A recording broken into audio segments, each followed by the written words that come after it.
Hi, everyone. My name is Allie Johnson, and I'll be moderating today's webinar. I'll begin by introducing the Capital Pathways program, introduce myself, and then pass the mic to our lovely guest speaker, Jamie Dion, who is our Capital Pathways QuickBooks Pro advisor. She'll introduce herself and take us through a presentation on going beyond the basics with QuickBooks. Please feel free to ask questions using the chat function. We'll respond to them as we go. For any questions that we don't get to in today's webinar, we're happy to address through our no-cost one-on-one services or connect you with resources that can help. We'll share a recording of this webinar and any slides as part of our follow-up email. So what is the Capital Pathways program? It's a program funded by the U.S. Treasury SSBCI initiative, sponsored by the Virginia Department of Small Businesses and Supplier Diversity, and hosted by the Virginia SBDC and George Mason University. We'll start with a program overview, then go through eligibility, and finish up with an outline of the services that we offer. Capital Pathways is a no-cost, specialized SBDC program that helps small businesses build the systems and habits needed to become capital ready. This matters because businesses that are less prepared can self-select out or fail their loan applications, and these early failures correlate to a lack of adequate capital. Additionally, higher cost alternatives don't build long-term capacity, and ultimately, only half of the loan amounts requested actually reach small businesses. So to put things in perspective, about 25% of small businesses need access to financing for growth and preserving cash flow. However, only 20 to 30% of those who apply actually get their loans approved. To help address this challenge, Capital Pathways creates a path to financial and legal readiness. Our no-cost program offers an immersive, hands-on group experience paired with one-on-one support. Who's eligible, you may ask? Very small businesses and nonprofits at any stage who face challenges accessing traditional financing. The services we provide include a guided self-assessment, legal structure validation, financial skills and tools, loan application readiness, and credit building advising. We start our process with a self-assessment that pinpoints your business's key gaps so we can connect you with tailored resources, either through our Capital Pathways program or other resources that can help. Under our legal structure validation, our in-house advisors can help you through basic legal questions, and we also partner with a law firm that can help with more complex topics related to business registration, trademarks, and contracts and agreement reviews. Additionally, we offer financial webinars on topics including financial basics, financial statement preparation, and of course, QuickBooks training. Our one-on-one tailored support covers business foundations, profitability and pricing, financial forecasting, financing options and readiness, financial statements and tools, and loan readiness and lender preparation. Our loan readiness services include both webinars and one-on-one individualized support. These webinars cover topics such as what lenders look for in loan applications, interactive mock loan interviews, SBA loan options, and sample application analyses. We also partner with a lender who can provide one-on-one support to those looking for capital. Finally, our credit building advisor will help you review and interpret your credit reports as part of building an individualized credit improvement plan to strengthen your credit and help you qualify for the best financing options and terms possible. If you're interested in getting started, you can reach out through our website at virginiasbdc.org/programs/capital-pathways. Or you can reach out to me directly at capitalpathways@virginiasbdc.org. And I'll share my email and our website link in the chat for you all to have.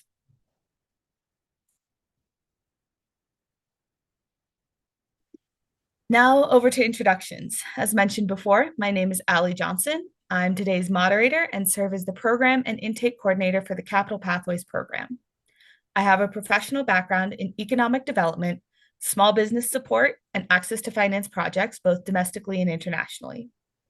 Our session today will consist of a 2-hour presentation. Again, feel free to ask questions throughout the presentation using the chat function, and we'll respond to them as we go. For any questions we don't get to today, we're happy to address through our no-cost one-on-one services or connect you with resources that can help. As I said, we'll share a recording of this webinar and slides in a follow-up email. Now I'd like to pass things over to Jamie to introduce herself, tell us a bit about her background, and start the presentation. Thank you, Allie, and welcome everyone to the advanced features of QuickBooks Online. My name is Jamie Dion. I am the owner of Balanced Bookkeeping based in Charlottesville, Virginia, but I work with clients all over the U.S. Today, we are going to move on from the basics into more of the advanced features that QuickBooks has to offer.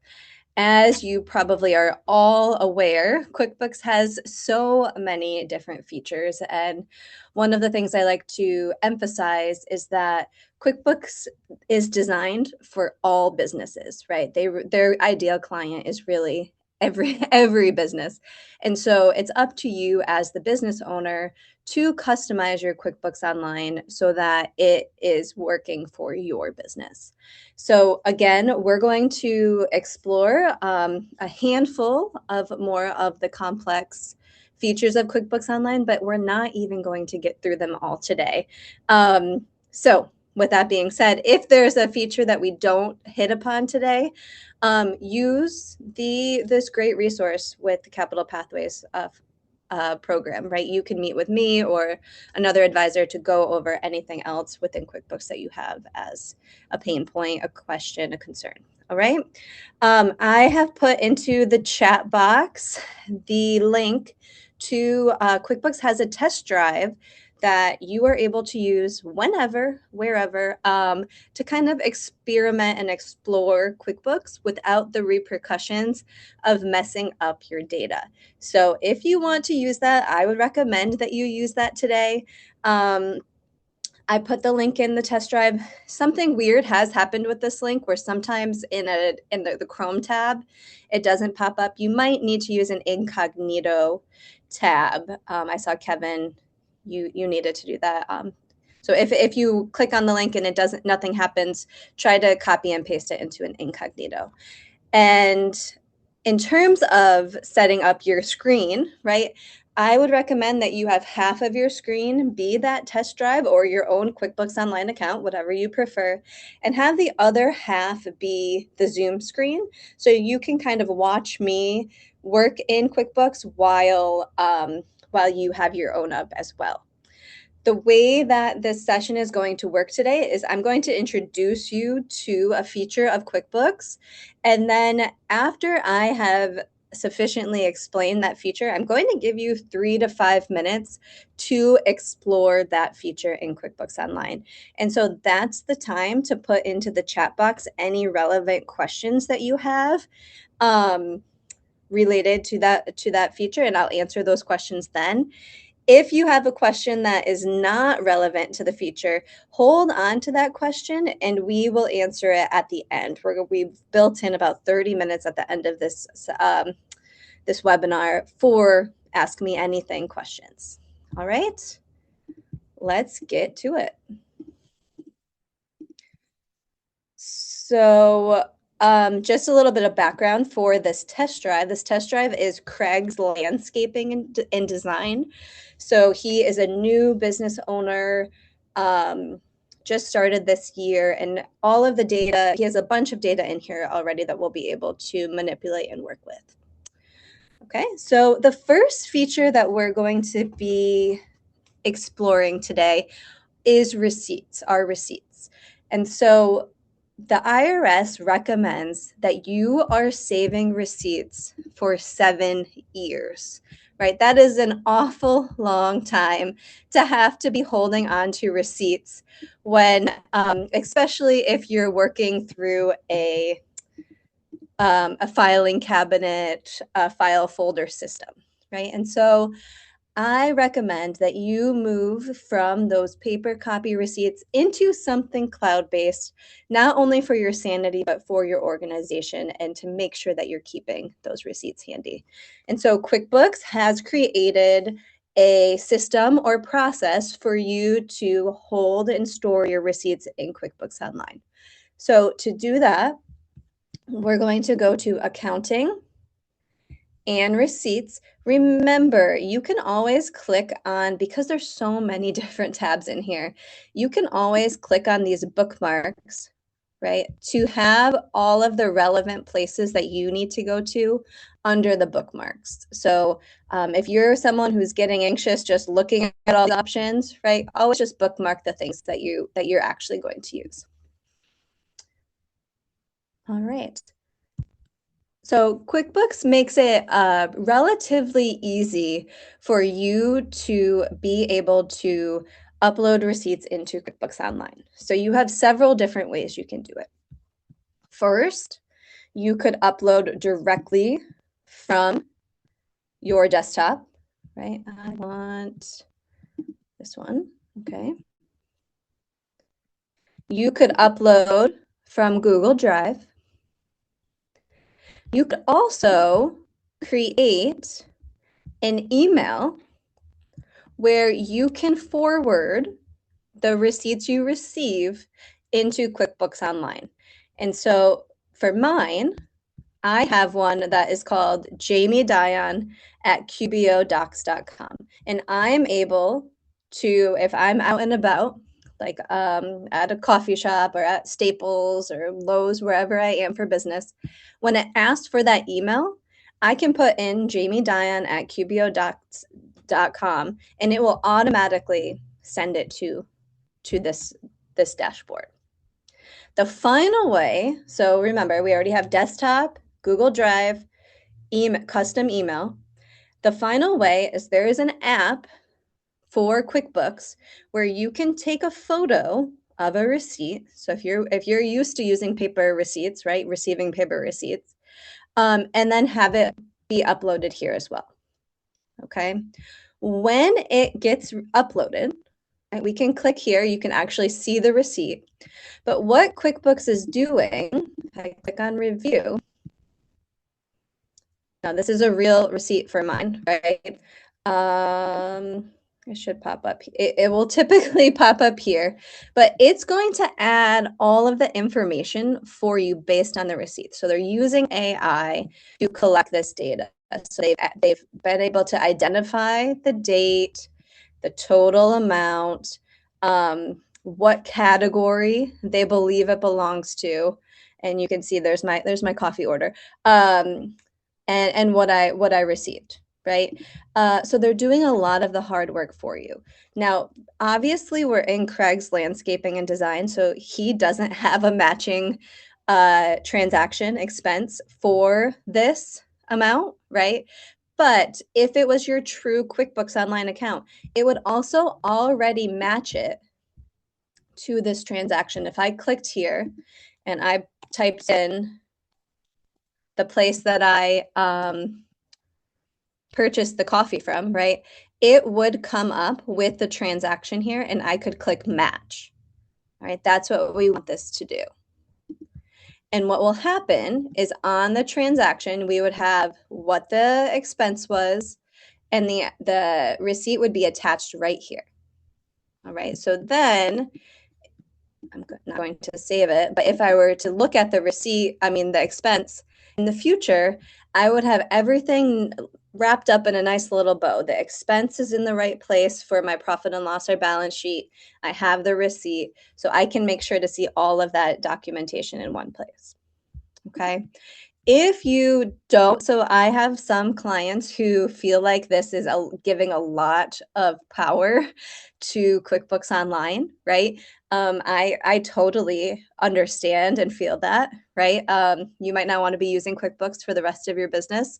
So if you don't want to use QuickBooks Online, there are other ways that are equally seamless that you could use for receipt capture other than having a file folder for every month or every type of expense, right? So another way that you could do this is if you wanted to have a Google Drive folder for the year, so 2026, and within the year, you could split it up by month, right? So January 2026, February 2026, and so forth. And you can just drag your receipts into each folder. What's important, right, is that you're able to find those receipts if your tax preparer ever wanted to look at them, if you ever got audited. You want to be able to find those receipts in a pretty efficient way. All right, so what I'm going to do is give you 3 to 5 minutes, okay? I want you to audit your own receipt management system right now. If you have no receipt management system, right? You're like, what receipts? I didn't know I needed to save receipts. See if you can start to create some type of system or brainstorming a system that is going to help you to organize this in an efficient way. If you already have some way that you're keeping track of your receipts, how can you tighten that up? If you think that using QuickBooks is a good idea, right, for receipts, if you want to start using this, go ahead and just play around. See if you can upload it from a desktop. See if you can upload it from Google Drive. All right, maybe look at your app on your phone and see if you want to use that. All right, so 3 to 5 minutes. Now is a great time to ask questions in the chat box, and then we'll move on to the next feature.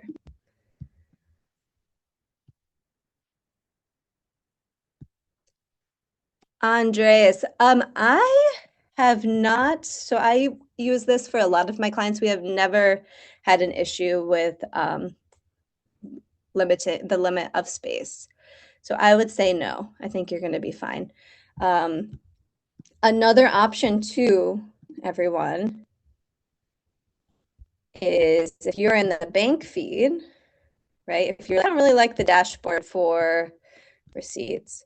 So this is something that is driving me crazy with QuickBooks right now, all of these pop-ups, is you can also always, these are matches. You could always add it here, directly here too. So if you want to make sure that you always have a receipt for every transaction, right? You could upload via the bank feed too. To me, this doesn't seem as efficient or quick, but another option.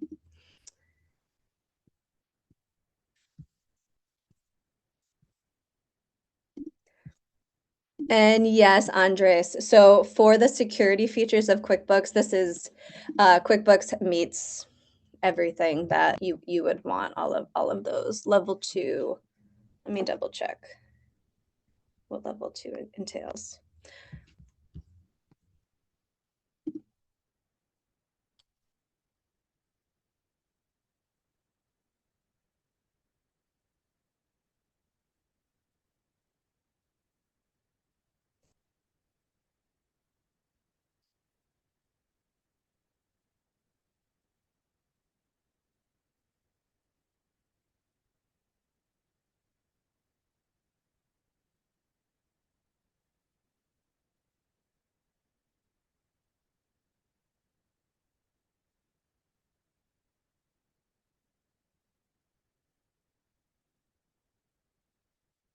So Andres, I think that you and I maybe can do a little bit more research into the level 2 for QuickBooks. It says that while standard QuickBooks Online is not inherently CMMC level 2 compliant, it can be used if secured, typically involving third-party apps, strict access controls, and secure audited hosting environment to satisfy the 14 security domains.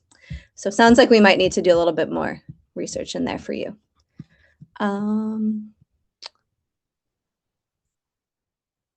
Awesome, Catherine. Yay.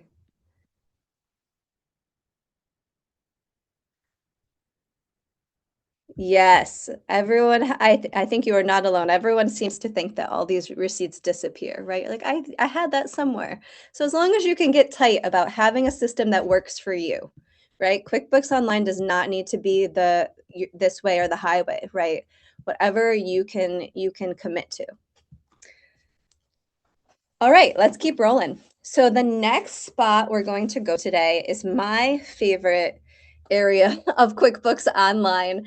And I think this can save you so much time, and that is recurring transactions. So you can see under accounting, recurring transactions, I'm going to bookmark this as well. And let's go there. So for recurring transactions, you can basically do a recurring transaction for any feature in QuickBooks Online. So let's check this out. You can create recurring bills, checks, credit memos, deposits, estimates, expenses, journal entries, right? The list goes on and on. And when we think about recurring transactions, we are thinking about something that happens on a routine amount of time, right? So we should think like weekly, monthly, daily, annually, right? We have all of those options, but for like a systemic amount of time, and also for the same amount, typically. Okay. So when you think about this could be softwares, that could be a mortgage payment, it could be you could see the bills, we could see the leasing, it could be invoicing, it could be sales receipts, right? So many different options for these recurring transactions. So for just for fun, let's do expenses. So I'm going to pretend that I'm doing a recurring expense for, let's do my car lease, okay? So you can choose if it's scheduled or unscheduled. You can even send a reminder that says, do you need to do this journal entry this month, or do we need to do this expense this month, right? If you choose unscheduled, this would be, you can kind of think of this as a template, right? That you would just use. We do this a lot if you use Square or Shopify or any other POS system, and you need to split up a deposit into several different areas, like the POS fees, gift cards, cash sales, all of that. We can create a nice journal entry. We can talk about that a little bit more in a bit. Okay. But unscheduled, think of it as a template. I use this also if you're paying sales tax and you have that discount, right? You can set up an unscheduled sales tax discount for a journal entry so that you can make sure to drag and drop every month. All right, but anyways, scheduled. Create days in advance. So you can choose how many days you want this expense or deposit, whatever, to show up in your QuickBooks. Now, this part is actually really important if you have cash flow issues. So, for example, if I created this car lease, let's say my car lease is $500, okay? On my bank feed, my bank balance, my QuickBooks balance will be $500 less 7 days before this gets posted. So this is helping you to be able to identify your true value on your bank in terms of all of the upcoming expenses. All right, so if you have cash flow issues, this might be a really great tool to use to be able to forecast a little bit more in advance instead of looking at your bank balance the day of, right? I would choose, let's just pretend this is who I purchased the car from. Again, you can choose the interval. So is it a daily expense, weekly? This is monthly, right? Or yearly. And I pay the expense on what day? The 15th day of every month. You'll choose when you want to start this recurring expense and then when you want it to end. Now, for my car lease, right, I would have the actual loan, right? Let's pretend this is the loan for $400, right? And then I might have my interest expense here. Of course, he doesn't have it.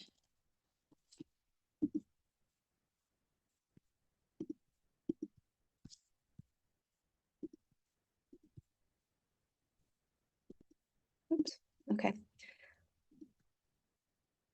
Here for 100, right? And so when I save this,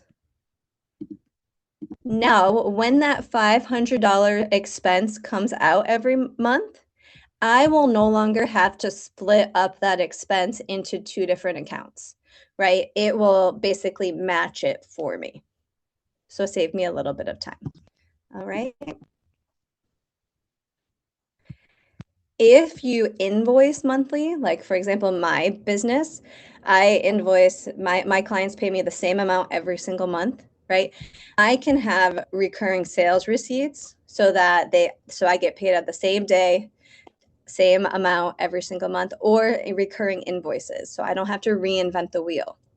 You might, one more example, we're going to get more into invoices in just a moment. But if you have a complicated invoice template, right? Let's say that you are Craig's Landscaping and you want to be able to, you want to be able to itemize the different products and services for like all inclusive subscription, like landscaping subscription. You can add all of these details, right? So this is the design. This is, again, this is me just going quickly, but you can see here, right? And then I can save this template. And now, let me give it a name. All-inclusive landscaping. This is unscheduled, right? I just want the template. What do they want?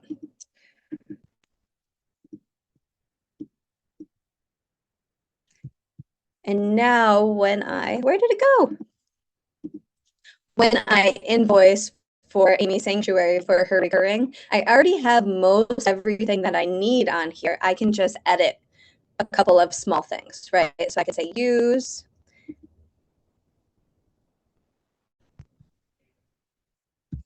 maybe add one or two more things that happen throughout the month if I need to, and then review and send, right? I don't have to recreate all of these items that she does every single month.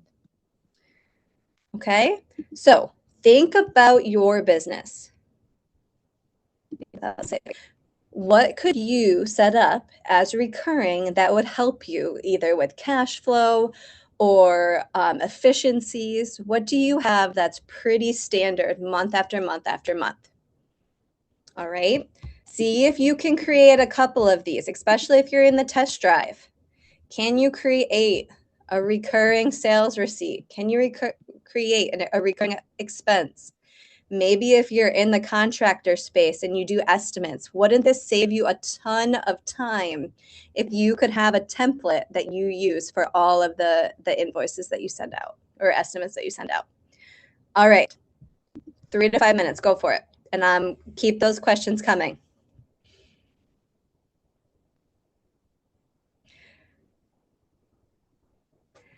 Valerie says, so I typically have never saved a receipt. However, I do have them all in email mostly. Should I go and download them and enter them to be more accurate?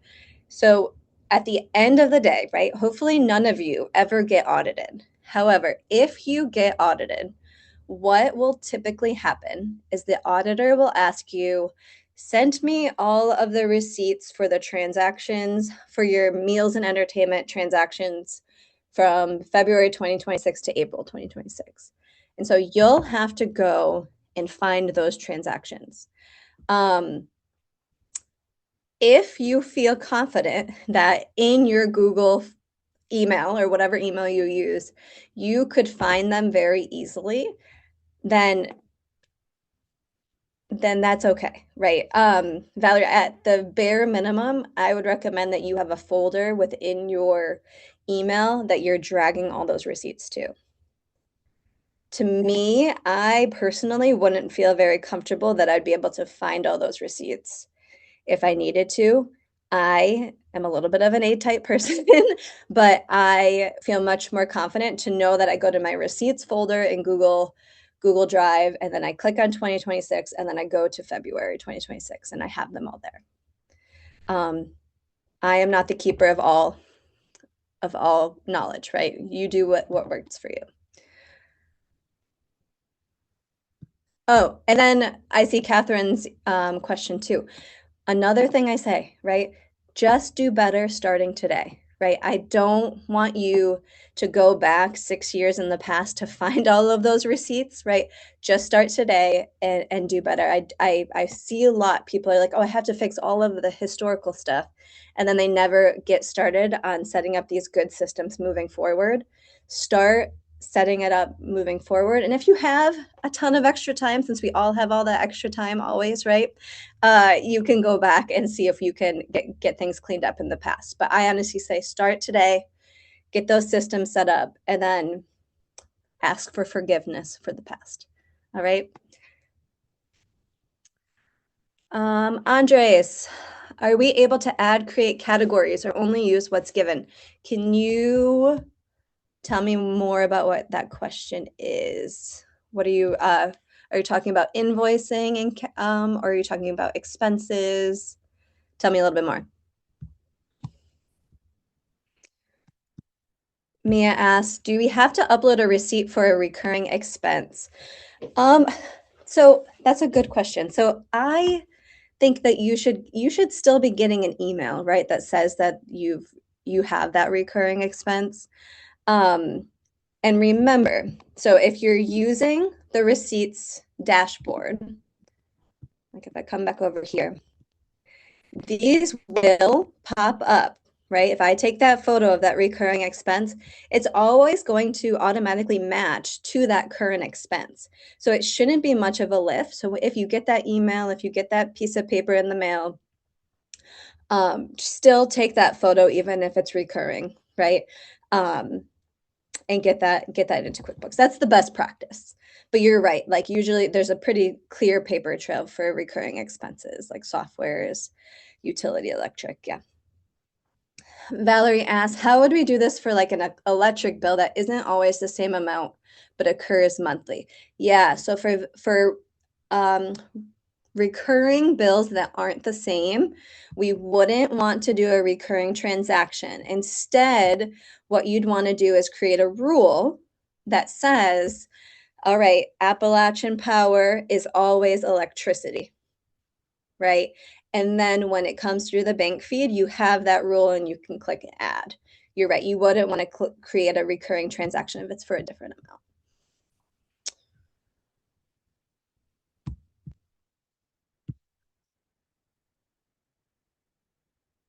Yep. So Catherine's saying, I love how you guys are thinking about the receipts. Yes. See right here, you can export your receipts from QuickBooks too. So know that they're not stuck here forever. If you do leave QuickBooks, you can export them. It's not nice and clean like my Google folder is when you export, but you could clean it up pretty quickly. So that's an option. Andreas says for invoicing, yes, you can create new categories. We're going to go there next, Andreas. Okay, we will. And Catherine says, you said a template for invoices. Where do I find that? Yep, so for back in recurring transactions and click plus new, you can create a recurring invoice. And instead of scheduling it, we're going to have it unscheduled. Okay, and you can use this as a template. Okay, and so if you have lots of different products and services, and Andres, yes. So for products and services, you can always create new categories up here. Something that I guess we're kind of running into invoicing anyway, so but we can talk about it. Something that I would recommend is when you are creating these categories, you don't want to have a new category for every single customer. So I see this a lot where people have like 400 different products or services, right? They're all custom. Take some time to think about what your core offerings are and use that as what your products and services are. Okay. Like for me, I probably have 10 different products and services total. If you're doing something like Craig and where you have to sell a lot of things, right? Then maybe you have 40, 50, but we don't want to have thousands of SKUs. All right. Yeah, so you can Yep. So for expenses, Andres, um, for expenses, that's in your chart of accounts. You can create everything in here. Your income, your expenses, your assets, liabilities, equity, everything's in your chart of accounts. And you could also add it directly in your bank feed. Mia says, for the health insurance, since I'm self-employed, does it count as my monthly expense? Yeah, you could absolutely add your health insurance premium in here too, if you'd like to. Do we use recurring transactions to pull from the drive, or does it work for the receipts? Okay, so yeah, these are two separate things. When we So recurring transactions, right? We think of this like what is happening in your bank feed already, right? So you might have deposits from your POS system, or maybe you receive the same amount of money from a customer or client every month. You could create a sales receipt in here. You could create an invoice in here. You could create expenses in here. This is related to categorizing your bank feed transactions at the end of the day.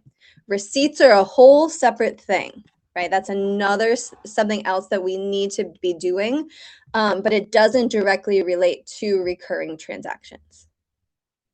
Does that make sense? All right. Let's go now to my favorite area recurring transactions, but this is another really important one, is your invoicing. Okay, so this time we're going to go to sales and get paid, and invoices. I'm going to bookmark that as well. So one of the most important things that you can do as a business owner is make sure that you have a tight grasp on your receivables. Okay.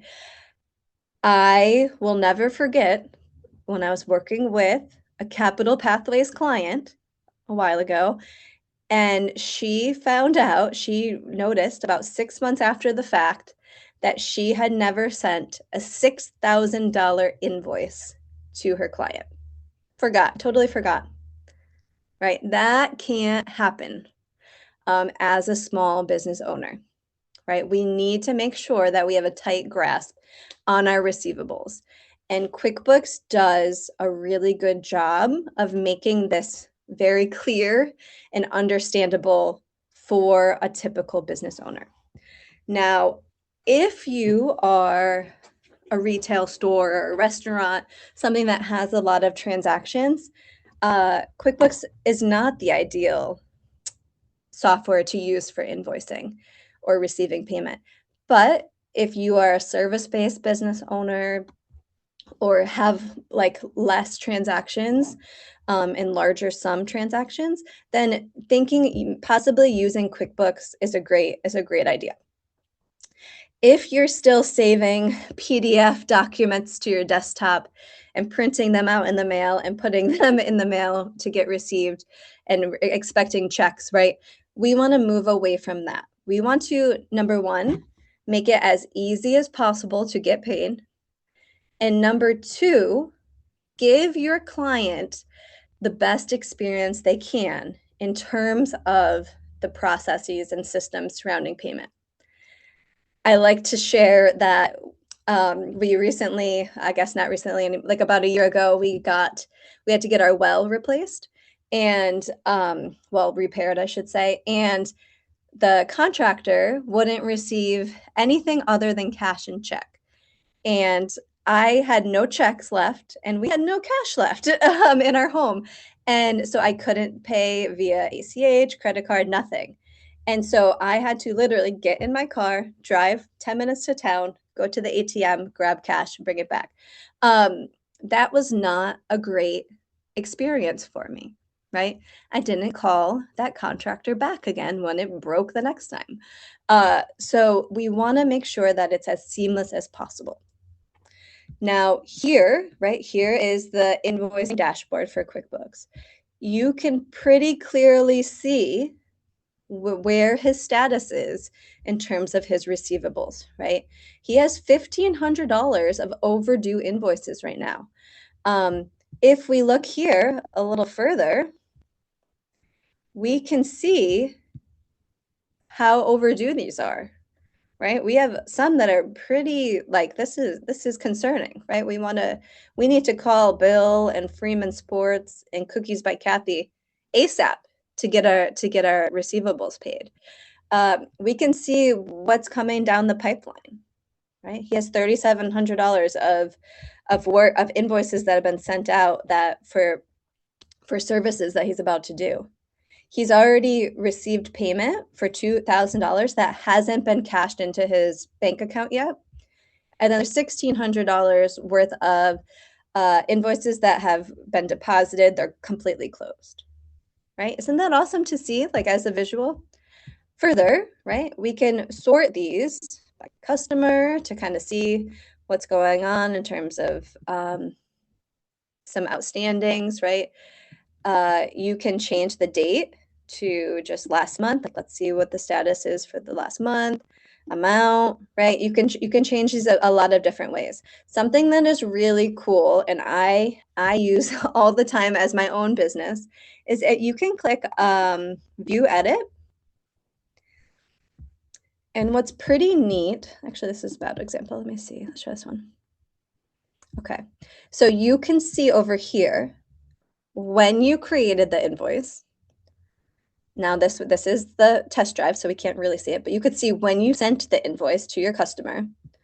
And then down here, you can see when and how many times your client or your customer has looked at this invoice. So this is really telling for me. If I have an outstanding invoice, I can look and be like, have they even looked at this? Did it go to the wrong email? Have they looked at it 20 times and haven't paid? Like, what's holding them up? Do I need to reach out? This gives you a lot of information for your clients. Then you can see if it's been paid and not deposited, and then finally closed, right? When it's been deposited, you can check it off your list. Something else that makes it really expedited and seamless is you can set up default settings for all of your invoices. And so to do that, we kind of have to go in a new spot. We're going to go to the gear, accounts and settings,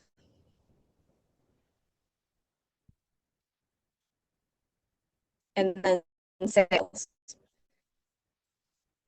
Here, you can customize basically everything and anything on your invoice, right? Are you going to provide discounts? Do you want to have a deposit? Will you accept tips? Right? So many different options. Let's see. Are you going to have late fees if they don't pay on time? If you're a contractor or have large jobs, maybe you're a consultant and you want to do progress invoicing, that's an option. Here, you can customize what your invoices, how they sound and feel so that they match your brand, right? Right now, it's a little bit stuffy based on how QuickBooks talks, but if you wanted to customize this to reflect who your business is, you can customize there. This is a big one. And then, there we go. Reminders. So you can add, hold on. This changed.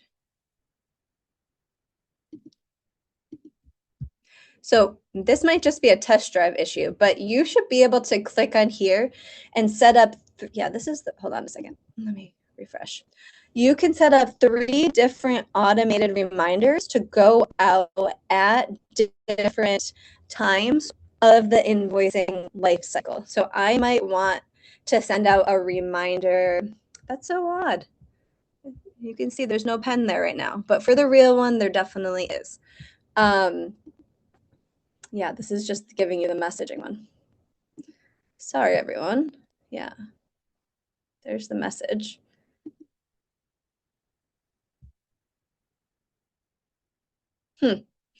But for the reminders, you can set up 3 different automated reminders. So for example, mine goes out 7 days before it's due. a day before the due date and like a week after the due date, right? And you can customize how it sounds. So it can be more friendly 7 days before. It could be to the point the day before the due date, and then it can be like, I need payment afterwards, however you feel comfortable, right? So again, saving you so much time, right? You're not the one that's responsible for catching up on those receivables until they're really overdue, right? They've ignored the reminders. All right. So definitely go through, if you're going to use invoicing in QuickBooks, go through this sales tab and customize however you want to have your invoicing workflow work. Really, you should be going through all of these when you first start off your QuickBooks. If you haven't done that, add that to your to-do list. All right. I want you to go and play with the invoicing tab. See if you can create an invoice, maybe add some products and services that are relevant for you. Maybe click through some of Craig's to see where they go, right? So you can really get a lot of data just from clicking into these. If you have a POS system, if you're using Square, PayPal, whatever, and this is not relevant to you, I want you to audit your POS system right now and see that it is as seamless as possible of a customer experience for you to get paid, right? Is there any friction anywhere that might make a customer turn around and not use your service is really what I'm saying, okay? All right, and I will answer all these questions.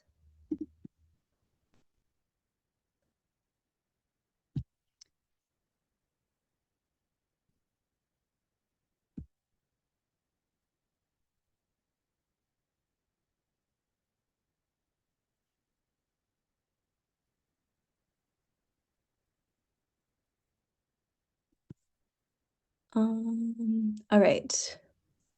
Too many questions. This is great.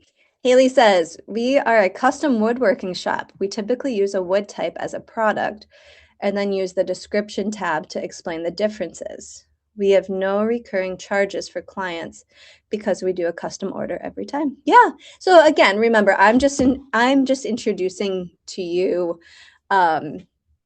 what are some ways to be more efficient. So Haley, with you, right, maybe doing a recurring invoice isn't relevant, but I wonder if you go to products and services here, right, this is where you would have like your specific wood type as the product. So if you have specific wood types, right, like oak, maple, birch, right, you can edit in here. And you might want to add, right? So if this is oak, right? I'm not a tree expert, but you might want to explain in here what the characteristics of oak wood is, right? So that you don't have to manually type that in every time. And you could just have that so that it is adding more details for your customer's invoice. That might be something to consider. And then, yeah, the other one, right? Your custom like product that you're creating, obviously it seems like that would need to be manually added each time. But again, just trying to, the seconds add up, right? So saving a couple seconds here and there really does make a difference in terms of your capacity. Right. Ashley, our sales all come from a ticketing platform and integrates over from the bank and post to QuickBooks. Is there a way I can set up a rule when these come in that will tell me what the ticket was bought for? We only need to know if it is a season pass or admission. Ashley, what is your POS system? So if it's already integrated, then you would go up here. Do you see this integrations tab? Obviously, there's nothing going to be integrated here. Actually, that's funny. So whatever you have, your integration, you should be able to click Manage Integrations, and then you can see, so some integrations allow you to, like, for example, in Square, you can set up categories in Square. So, like season pass category or single admission category. And then you should be able to sync that here with different income accounts. So it would be season pass income in QuickBooks would bring all of the season pass, say in Square category, into QuickBooks on that income account. And the same deal with single pass. If that's the category in Square, you can bring it over into single admission QuickBook income. Does that make sense? Uh, Again, it's a little bit finicky, especially depending on what integration you have. If you have a more customized software, it might not run as seamless. Otherwise, Ashley, what I would recommend to do is create a recurring journal entry. We're going to do that in a moment. And so what you would do is post all of your income from this ticketing platform into like a general sales account. And then once a month, you would go into your ticketing platform and find your totals.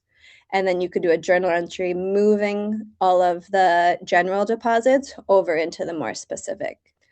That's kind of like a little band-aid you can do. I do that for a lot of clients as well.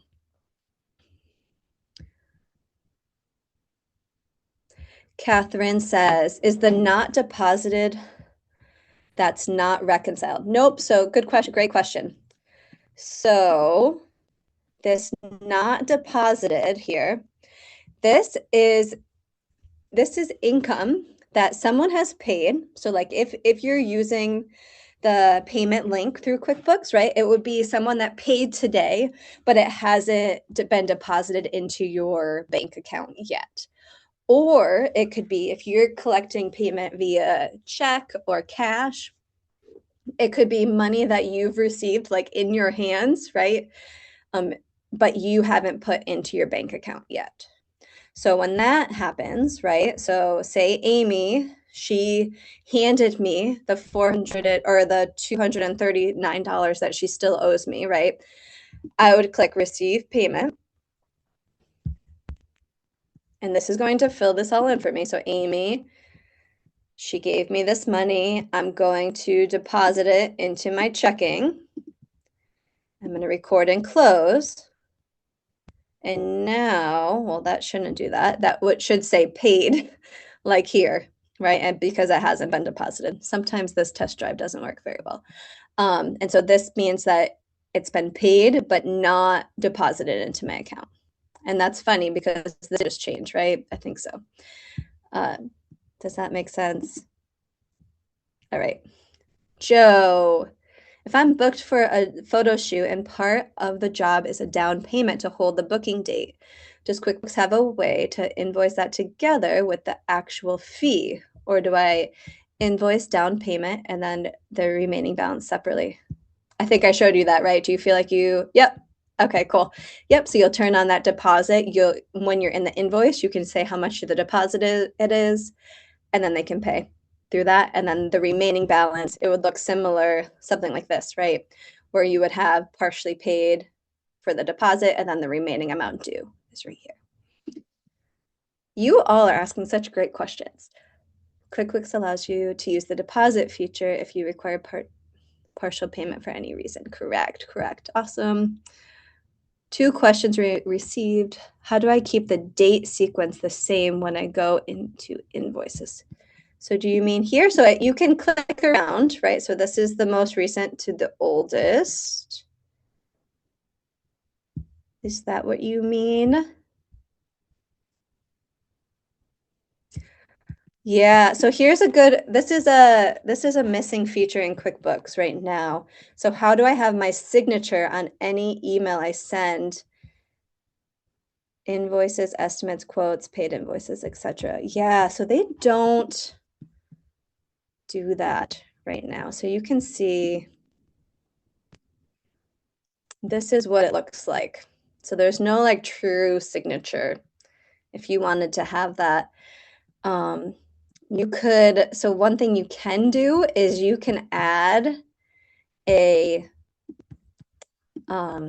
attachment. Go edit invoice. You can add an attachment to the invoices if that's really important for you to have your signature somewhere. You can add it here as like a contract, right? I'm guessing that if you need your signature, it's probably with a contract anyways. You could add that contract here so that everything's together. But yeah, there's no way to do like a true signature anywhere on here. Valerie says, is there a way to quick invoice the occasional walk-in customer? Yeah, so you can do receive payments as a sales receipt is what you would do. So you could do plus create in a sales receipt to record a quick payment. This is kind of like bypassing the invoice. QuickBooks also does have a POS system. It's a little dated, but you could do it. You could use that too. You'd have to pay extra money for it, but that's an option.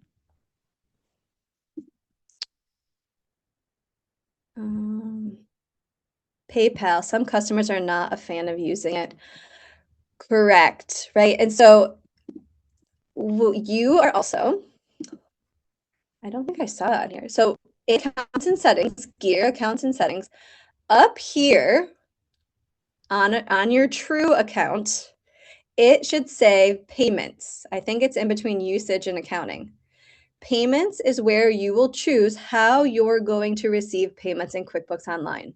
So right now, or you could also see it here.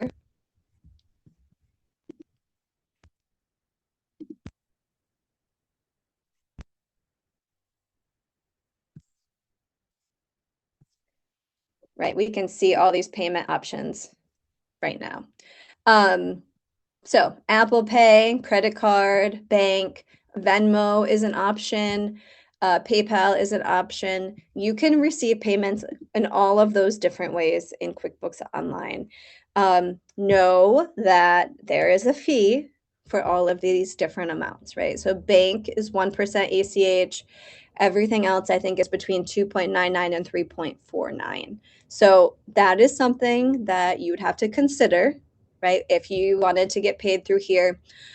I am of the mindset, again, that we want to make this as simple as possible for you to get paid. And so with the user experience, it is a heck of a lot easier for me to press a button that says pay invoice than it is for me to sit down, write a check, put it in the mail, send it to you, right? So if you're feeling a little squeamish about the fee, right? Also, bank is 1% up to $20. So if you are invoicing for those custom woodwork and it's thousands of dollars, right? Know that it's a $20 max. So it doesn't hurt quite as bad as for some really big invoices. I'm of the proponent to bake it into your pricing. Okay, so if you don't feel comfortable with the 1% fee, add 1% to what you're charging and kind of hide that fee within what you're billing. It doesn't feel really great. And again, the friction is really important. So I've had other clients who ask their customer, if you pay for ACH, we'll cover it. If you want to pay credit card, we're going to add the 2.99, right? That's fair. But does that add some friction? Yeah, you're not getting paid as quickly, right? What I do personally is I only accept bank, ACH, and 99% of the people that I work with are fine with that. The 1% that ask for credit card, I just turn it on and I eat that cost the few times that comes up. All right, let me keep going. You guys are asking great questions. All right, Haley or Valerie, yay! Valerie says the products and services saved my life. I set them up, then subcategories under the main item. Great, Valerie. Thank you for sharing. Ooh, Ashley, I'm not familiar with e-ticks, but I am happy we can explore that if you'd like to in the future. I'm happy to get on a call with you and kind of walk through what that integration. Yeah, so Kathy says when I click on integrations, it looks different. When I click on find integrations, it gives me many to pick from. So yes, so there's a couple of different places. If we're here, this should be the integrations that you have already set up. You might not have set up any integrations yet, right? QuickBooks doesn't come like automatically integrated. And if you are going to integrate, make sure you take the time to do it completely. I cannot tell you the amount of cleanups I get when people just sign up like this, right? And there's that red exclamation point that says that something's not right. Something's not integrated correctly. And they just leave it for years and years and they have a big mess, right? Make sure that you're going through the entire onboarding process with these integrations before you click go. Okay. So yes, managing should be the ones that you already have existing. If you don't have any, then you might not even have this option. Find integrations. This is going to show you the thousands at this point of integrations that QuickBooks has. Sometimes it's better just to do things manually. Okay. So take some time. This is like a day project. Don't just click a button and move on.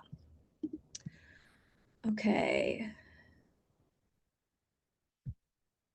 Emily says, for a cafe bar, do you know if Toast or Square works better with QuickBooks? Trying to decide on what POS to use.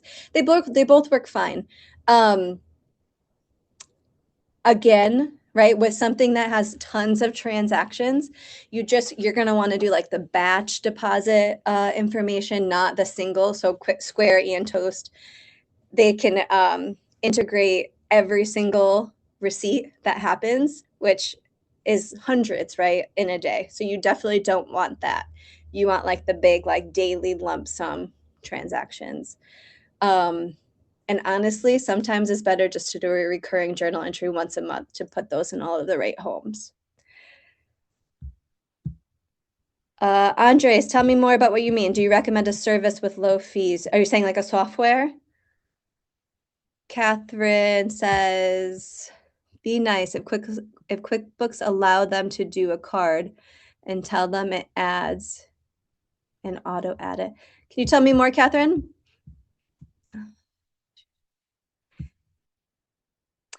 Haley says the ACH allows you to charge that fee to the client, right?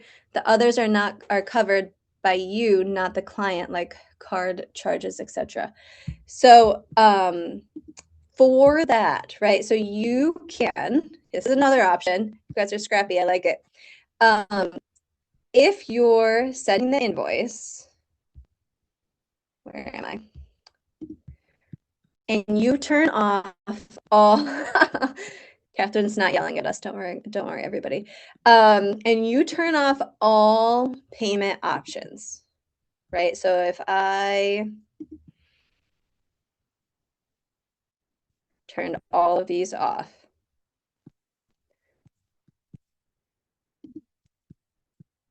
again, I can't even do this because it's not set up, but if I turned all these off and I still sent this invoice to my client, they would have the option to pay the fee for you, right? So they have the option either pay the fee and you can pay through the payment link or send me a check, send me a card. Some people write like their ACH information down here.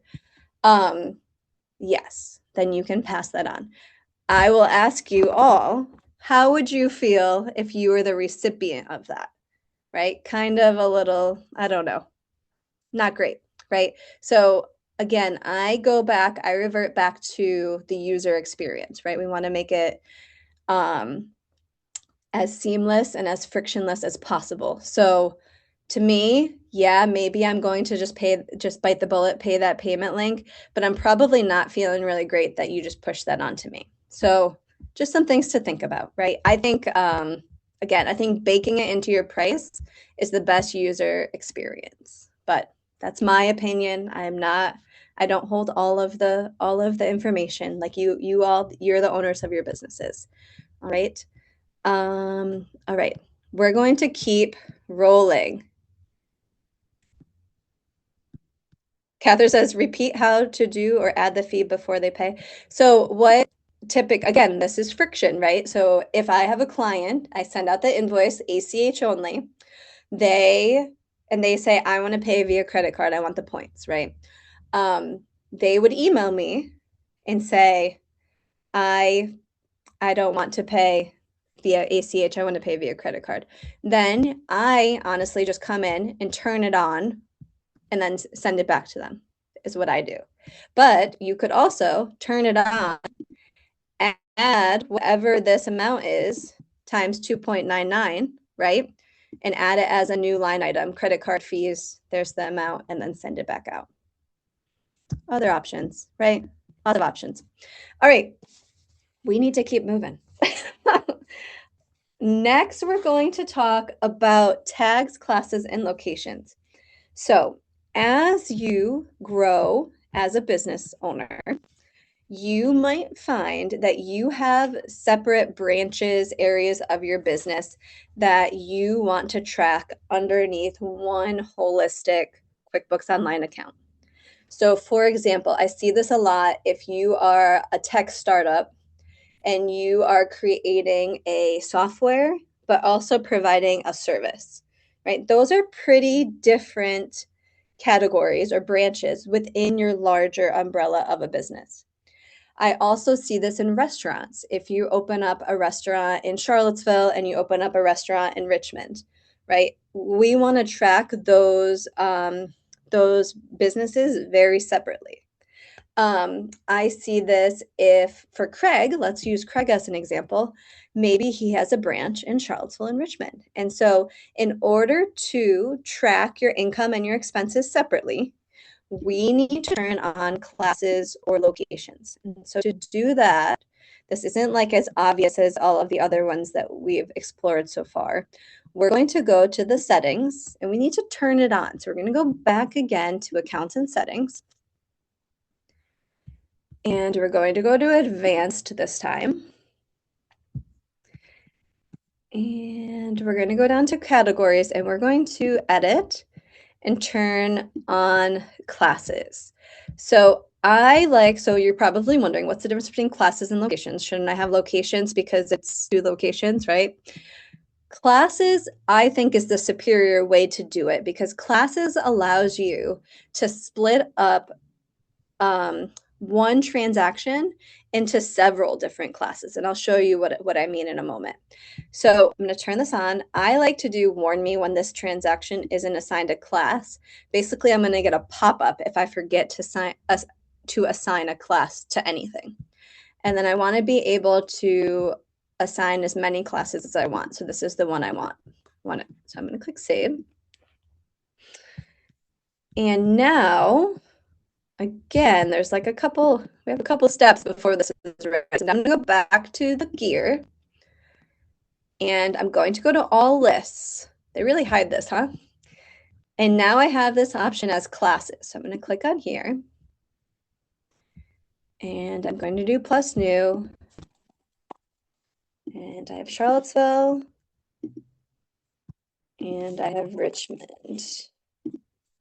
Okay, so you can see my 2 classes. And now, if I go to my bank feed,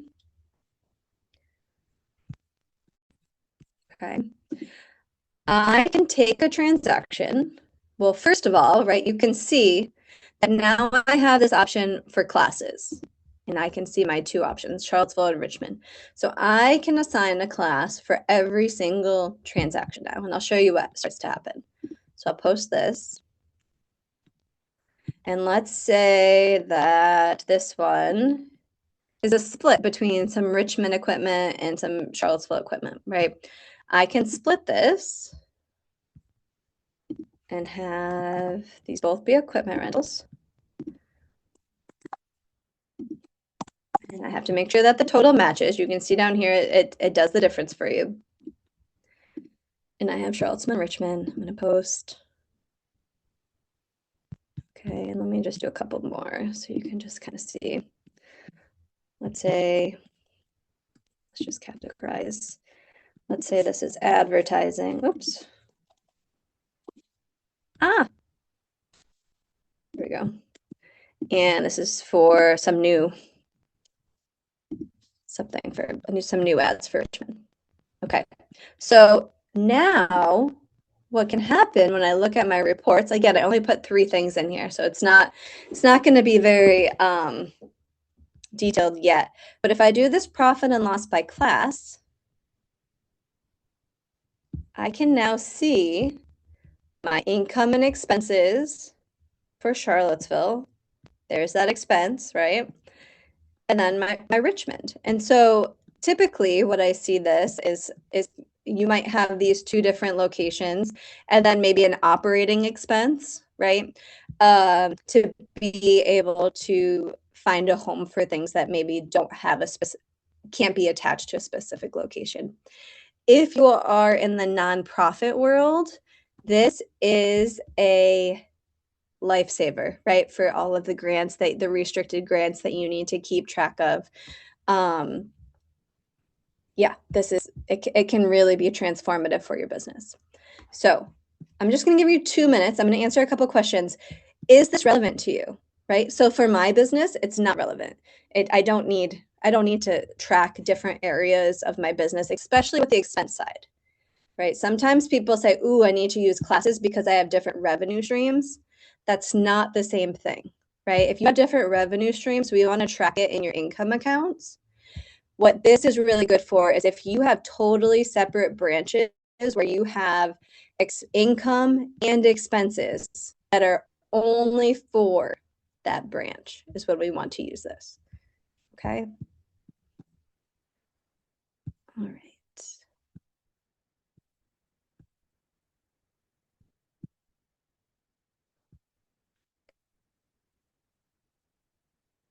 All right.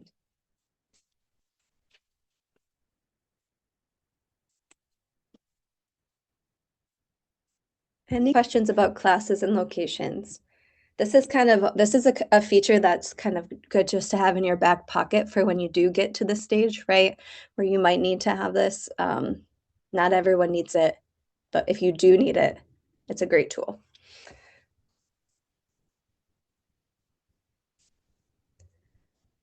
Good, Ashley. Great. Yeah. And again, everyone, this is a QuickBooks webinar, but QuickBooks isn't the solution for everything, right? Ashley says that she moved to Ramp for expenses, and it's been really helpful for expenses from departments, right? Being able to see, all right, here's the advertising department. I can see all the expenses in here. Here's the sales.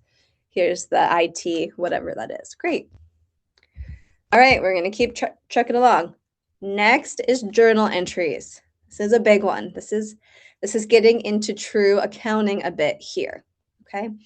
To get to journal entries, we're going to click plus create, and journal entry is right over here. Again, kind of hidden, right? So a journal entry is mainly used to add any monetary expense, deposit, transaction that might not be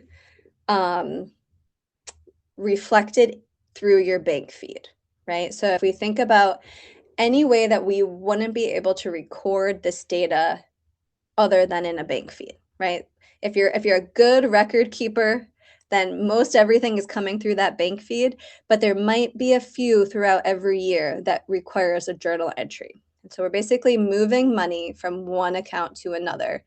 Common ones would be cash expenses and cash deposits, or owner investment deposit expenses that you paid for from like a personal card. You might need a journal entry to record loan interest at the end of the year. You might need a journal entry to record equity in your company, partner equity, zeroing that balance out at the end of the year so that you can have an accurate system. What else? Yeah, I think those are like the big ones, okay? Let's pretend. So this might look a little overwhelming, right? Lots of lines and not much instruction surrounding here. But I promise that it is, oh yeah, great, Guy. Thank you. Guy says recurring entry for depreciation. Yes, Another great example for using that recurring template, right? So this is when we're getting a little bit into true accounting, where we need to know about debits, right? You can see that here, and credits. So you all did not start your business to do the accounting, right? That is not, I'm 99% sure that's not why you got into your business. And so I am not expecting you to know what's a debit and what's a credit, because guess what? It would be easy, right, to know that all debits lower the amount and all credits raise the amount. That's not the case. Income and expenses and liabilities and equity and assets, they all do different things. And so here's my recommendation for you. I want you to Google debits and credits chart. All right, you can see this is not the first time that this has been Googled. And you can use a chart, a cheat sheet, to help you to identify if you need to debit a transaction or credit it. Okay, and something that like helps me is I know that always expenses are debited, right? If I have an expense, I'm going to make a debit. And then that kind of gives the default for the other one. So let's pretend that we just opened up that Richmond location and I bought some business cards on my personal account because I hadn't opened up my bank for that new account yet, right? So you'll choose a journal date. I like to do the date and the vendor for the journal number. You can do like your initials. You can do really, there's really no rhyme or reason. Just I like to keep organized, but a lot of people do a lot of different things. All right. So I bought the journal and the business cards from Canva. So my account, I myself always do that expense first because I know it's a debit, is advertising. And I spent $100 on business cards. So I'm going to write my description. I can add Canva here. Let's just pretend that's Canva. And it's for Richmond, right? I'm going to do my class. And then my other account, since I paid from my personal, you should have an owner investment account. Craig doesn't for some reason. Oops. Which is an equity account, an owner equity account. And I'll click save.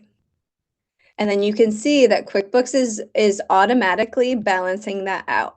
And so that's what should always happen. The debits should match the credits. We're moving money from one place, we're moving it from my pocket over into Canva for the advertising. All right. For journal entries, I highly, especially if this is an owner investment or a cash transaction, I really recommend that you add those attachments, right? You want to have some type of source document. And when we don't have that paper trail on your bank statement, it's really, really important that you have that receipt. All right, and save and close. So, yeah, so anything bringing money from outside of your business into your business like this, the opposite could be the case too. Depreciation, interest on loans. You might also want to create that template, the journal entry template, for if you're using a POS system. So if you're using Square or Wix or Shopify, whatever, you see that one deposit come into your account. Remember, that amount is not reflective of your true income. It's reflective of what your customer paid, the sales tax that you probably collected, the fee that Square took, maybe a gift card transaction that doesn't have a home yet, right? Cash sales, a refund. It could have a lot of different components. And so if you can create that template that has, here's your sales tax collected, here's your merchant fees, and so on, then you can, right here, right, make recurring, and then you can use and rinse and repeat month over month over month. Okay, so I'm going to save and close. That's okay. And we'll be able to see now maybe. Right now that extra $100 is reflected in here for Richmond. Okay. See if I want you to copy me for right now. See if you can create a recurring transaction, I'm sorry, a journal entry for some type of expense that you paid for with personal funds. All right, so you're going to have to create that owner investment account. Remember, that's an equity account. And choose your total, choose your vendor, see if you can do that successfully. Guy, you can do it for your depreciation if you'd like to. And then keep those questions coming.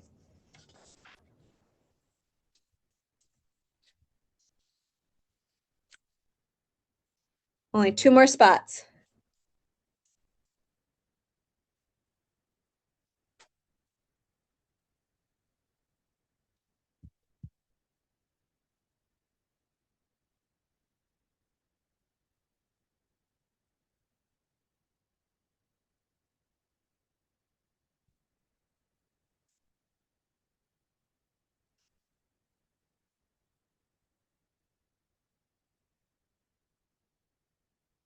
So Ashley says, can you explain about how to use the journal for those payments coming into the bank from our online system?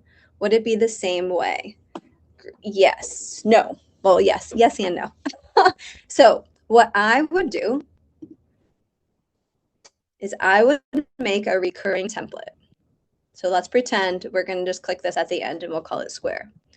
So when you receive basically all of the payouts that come through Square, right? I would put all of those into a parent account. So like a default sales account, services account. And then what you can do is you can create a journal entry to move those funds into the more specific accounts you'd like. So if this is for you, right, you're the season pass person, right? Let me see what he has. Right, so let's say this is season pass income. Then I'm looking at my sales summary on my POS system, and I did $2,000 worth of, and I look at my one-time sales, and again, this is just me fooling around here. And it was $1,500. And then I have maybe some merchandise sales, right? $500 of merchandise income. And with that, I have $52 of sales tax. He doesn't have sales tax, but my sales tax payable there, right? And then I have fees. So Square took $120 of merchant fees. Doesn't have any other ones on.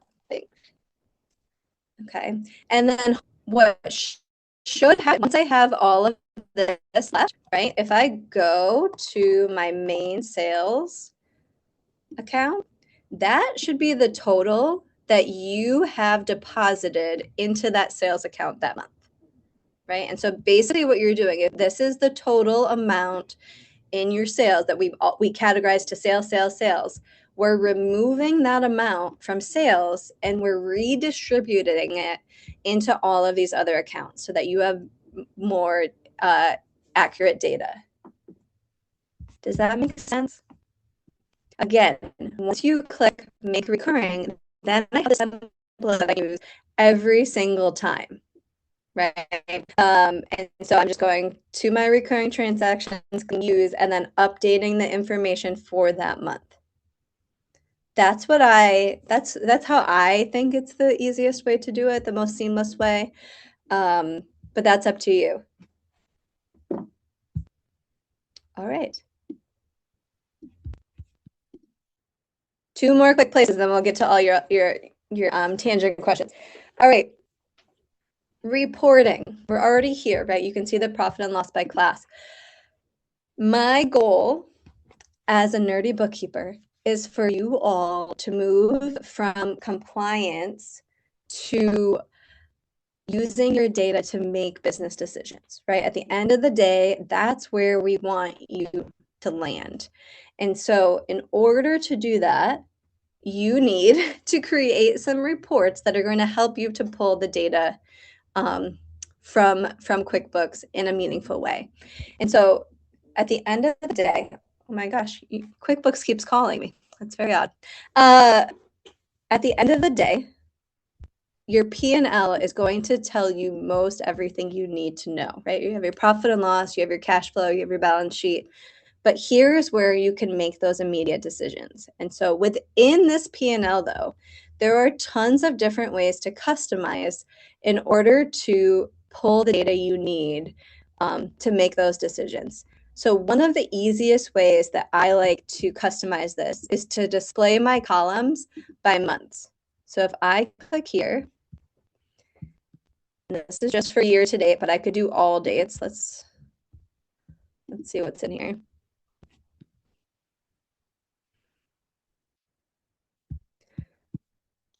Right? So I can look and see what are some trends month over month over month. This is great if you are a seasonal business, right? To be able to see where your heavy hitter months are and where your really light, lean months are. To see your net income, like, wow, he was doing great in January, but what happened in February, right? Something's going on. Like, let's analyze this a bit more closely. I'm really intrigued to see what this miscellaneous $2,600 is. I bet that is what's really causing our deficit. Looks like it, right? You could also compare to previous percentage of rows, columns, right? You can get really granular really quickly in here to see your percent changes. So for this, right, this is kind of like percentage of income month over month over month. This is a little bit overwhelming. Let me go to the other one. So this one down here, P&L is percentage of total income.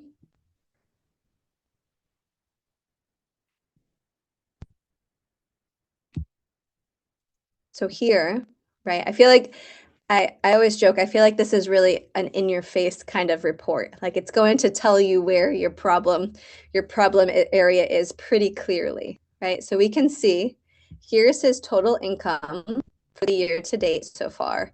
And we can see where he's being most profitable, right? Definitely in these landscaping services, which is good. But then within here, I mean, he's got a lot going on. Looks like he's bringing in income for some job materials, okay. Some design income's looking good.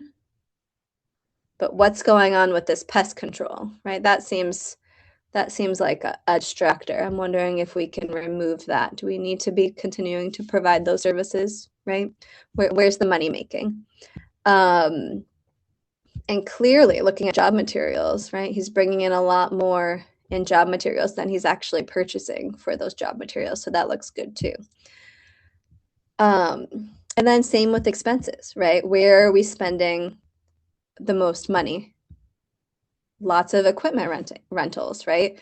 This might open up the conversation. Should we purchase some of this equipment if 22% of our income is going directly to equipment rentals? Maybe, right? I'd kind of want to break this up a little bit more and see, is this a trend?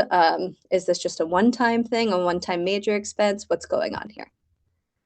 And then definitely, right? So if you were with me at QuickBooks 101, I explained you never really want to use these miscellaneous, uncategorized purchases, right? Those are all too vague for accounts. We want to put this into the account, that a more specific account, so that we can really start tracking our income and expenses.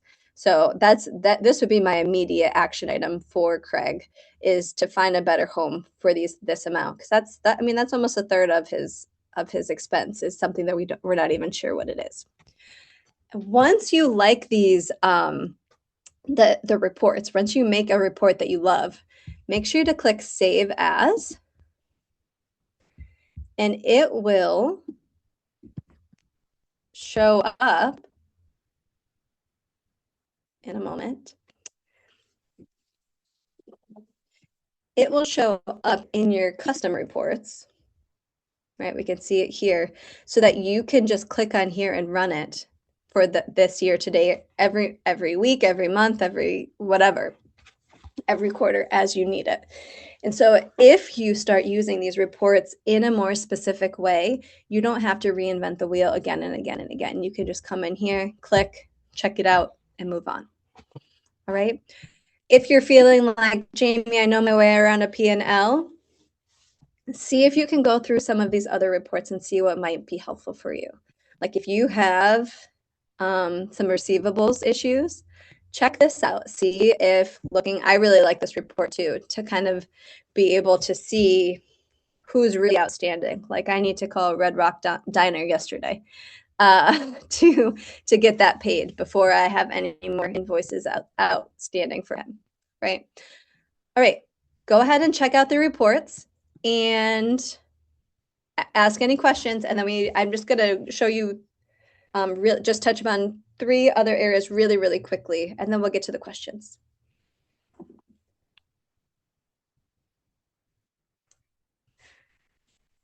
I know it's a lot, but don't be shy now. Keep asking the questions.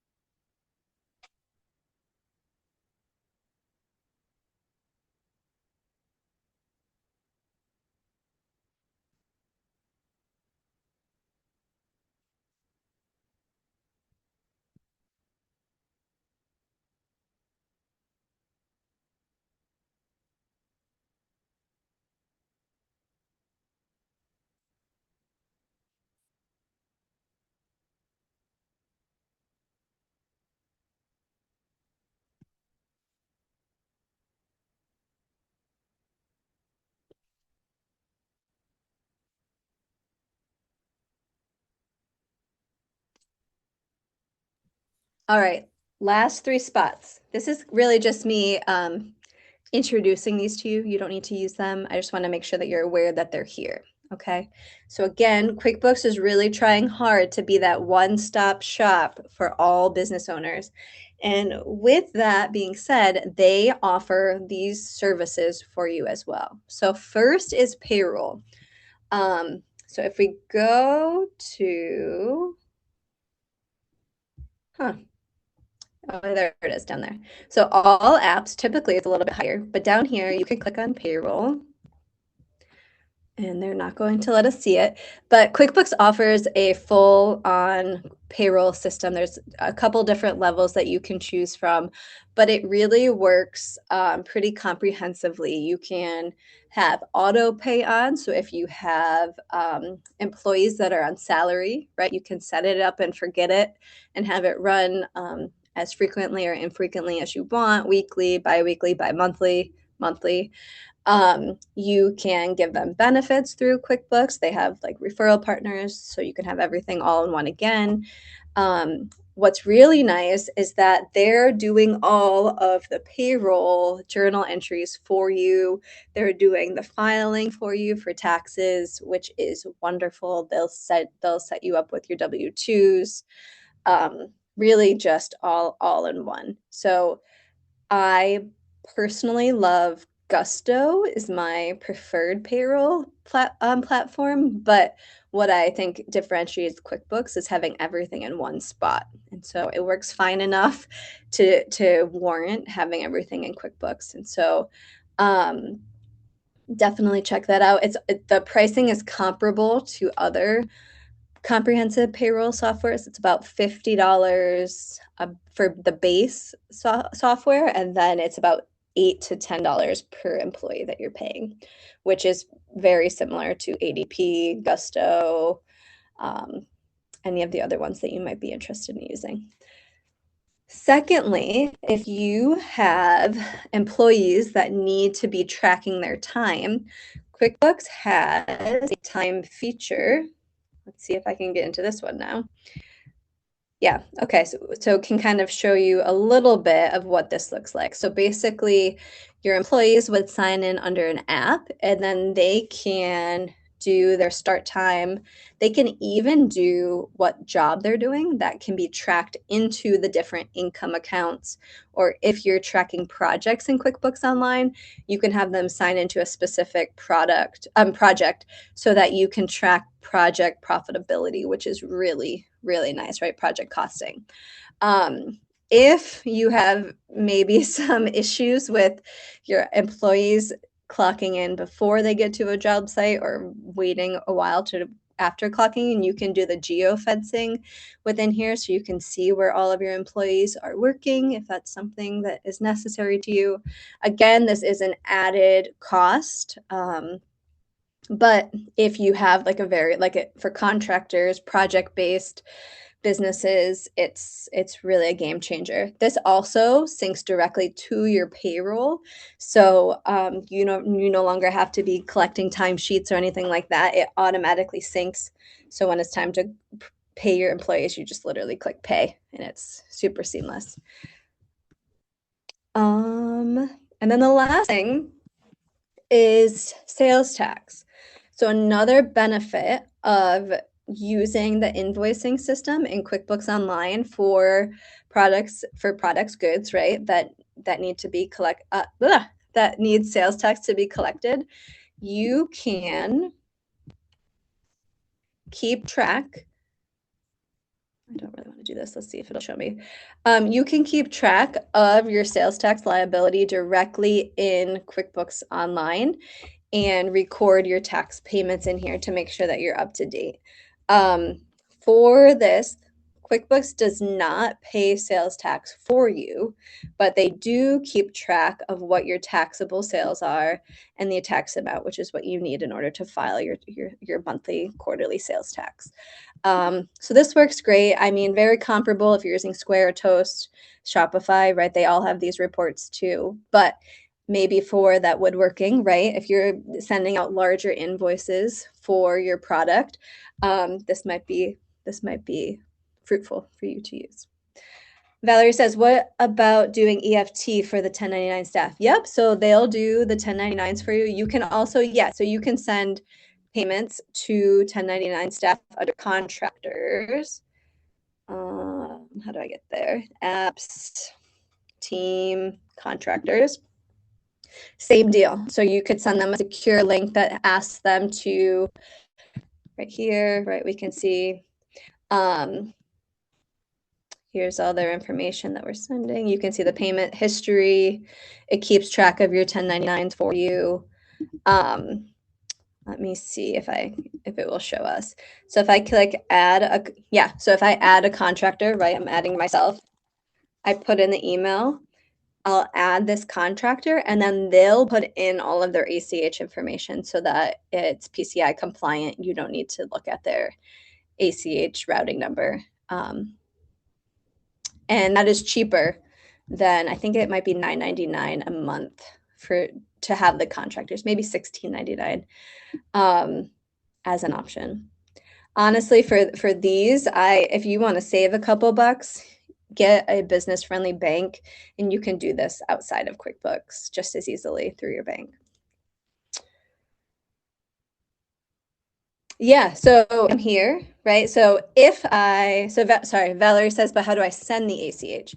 So Brajnan Insurance Agency doesn't have their ACH information in here. They chose not to add it, right? This is a test drive.